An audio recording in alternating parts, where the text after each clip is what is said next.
Fin du D1 à Venise. Et le ship leader, vous le connaissez, c'est Mike McDonald, le vainqueur de l'EPT de Dortmund.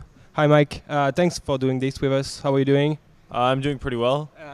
So it seems like you were one of the few American players who carried on after Monte Carlo. Is it true? All your friends are gone home, or they're gonna just play tomorrow? I'm actually Canadian, but Yeah, I mean, like from the American continent. Yeah. Americas.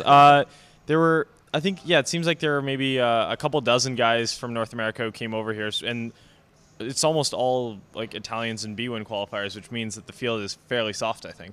Yeah. Is that because you're not gonna be able to play the WSOP that you say, okay, one more tournament because I'm not gonna have a big field tournament before a long time? Exactly, yeah. After this, I don't think I'll play any live tournaments for a couple months, so it's kind of nice to get this one last chance. Maybe I can make a run at it. The online grind and maybe staking people for WSOP, I don't know. Yeah, possibly. I'll probably have some percentages of friends of mine in the World Series and stuff like that, so who knows, maybe that'll go well.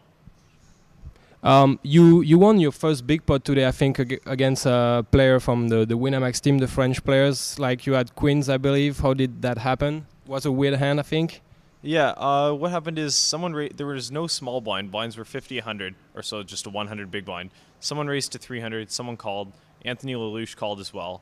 I made it 1,300 on the button. It folded back to Lelouch, and in my experience with him, although I think he plays quite well, he calls 3-bets far too much, and he called here with 8-7. The flop came 10-9-7, which is pretty good flop for his hand, and I had queen, so it's not a terrible flop for all my the hand. money went in pretty quickly. I bet, he check raised, I put all the money in, and then I won the flip, so that was pretty good. And he actually made a straight in the end, but yeah, he made a straight, but I made the higher straight, so that was kind of nice. At first, I didn't even notice the higher straight, so I thought I had lost the pot.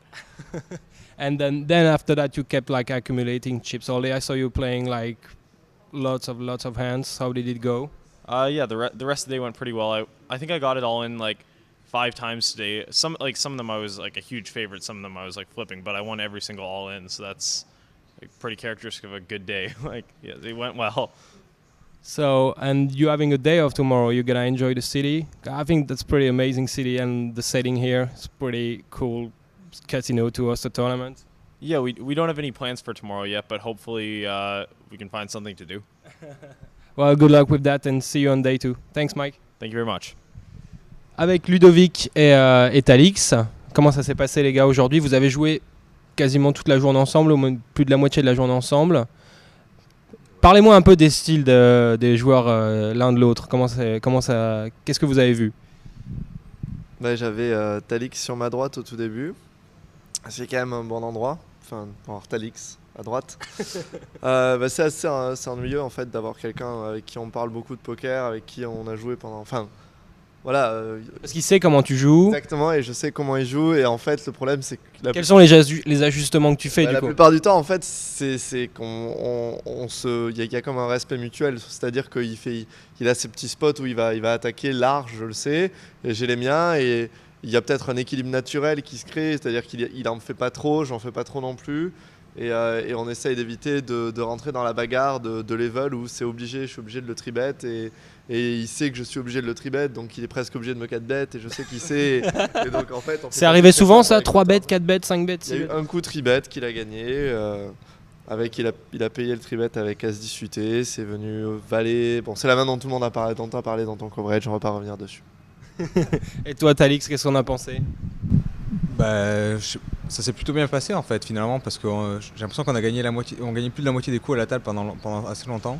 En gros, c'était chacun son tour qui a relancé et on n'a pas eu trop d'opposition. Le mec est entre nous deux était un peu énervé parce qu'à un moment il a dit à son pote les Frenchies me font des horreurs, enfin ils n'arrivaient pas à gagner des coups quoi. Donc ça a été une situation profitable pour vous deux? Finalement ça n'a pas été dérangeant je pense. Et plutôt profitable quoi. En fait c'est presque bien parce que tu sais que tu peux pas relancer trop de mains parce que il y a l'autre qui vole des spots. Par exemple dans ma situation, moi je raise beaucoup et j'ai tendance à relancer en fait de plus en plus au fur et à mesure du tournoi, ce qui est bon jusqu'à une certaine limite. Après si tu raises 8 mains il t'a servi de garde-fou. Si tu raises sur 8 mains sur 9 au bout d'un moment, tu te fais un peu repush quoi. Et ouais, en fait il prenait 3 coups, j'en prenais 3, en fait on prenait 6 coups par tour plus on défendait de temps en temps nos blindes, ça faisait 7 coups, 8 coups défendus sur 9. Et tu étais assis à la gauche de tôle et quand vous avez changé de table, la situation s'est inversée. Ça a changé quelque chose à la dynamique? Ça a duré 2 minutes quoi. Ça n'a pas duré très longtemps? Pour la fin, donc il n'y a pas eu... Il y a eu 8 mains quoi. T'as volé le dernier coup, c'était tellement évident. C'est même Julien Bricard a été voir Régis, ils étaient à côté, il a dit c'est la dernière main, c'est sûr à 100% que Ludo il va payer pré-flop et qu'il va check raise tous les flops. Flop est venu 10, 7, 4 et j'ai check raise. C'est exactement ce qui s'est passé. Et t'as gagné le coup? J'ai gagné le coup. Parfait. Ça s'est bien passé. Bon, on va écouter Jojo maintenant. Qui lui aussi, mais toi t'es resté tout seul toute la journée en fait, tu t'es jamais retrouvé avec une table du membre du team parce que tous les joueurs du team qui ont été au départ aujourd'hui, ils étaient en couple quoi. Il y avait Almira avec Manubé, Almira avec Michel, il y avait Davidi avec Tolé, ça s'est mélangé dans tous les sens, t'es resté tout seul, pas senti un petit peu solitaire, c'était pas trop difficile? Si. Je compatis. En plus, c'est une table pas si facile que ça, malgré le peu de joueurs, de stars présents, de joueurs connus, tout ça. Ça avait l'air assez costaud de ton côté? À la fin, c'était un peu difficile. Ouais. J'ai joué peut-être les 5-6 premiers niveaux à une première table qui était très facile, mais très weak tight, avec 5 qualifiés. Enfin, c'était c'était pas mal. La deuxième, c'était effectivement, il y avait Alaï, il y avait Mike McDonald Qui arrivait plus tard, ouais. qui arrivait pas Gros tapis. pas longtemps après moi en fait, et qui avait un gros tapis 2 places à ma gauche. Et là, ouais, la table était... Il y avait un très bon joueur que je connais pas qui était 2 places à ma droite aussi, qui doit être un américain. Donc c'était plutôt une table plus difficile. Ouais.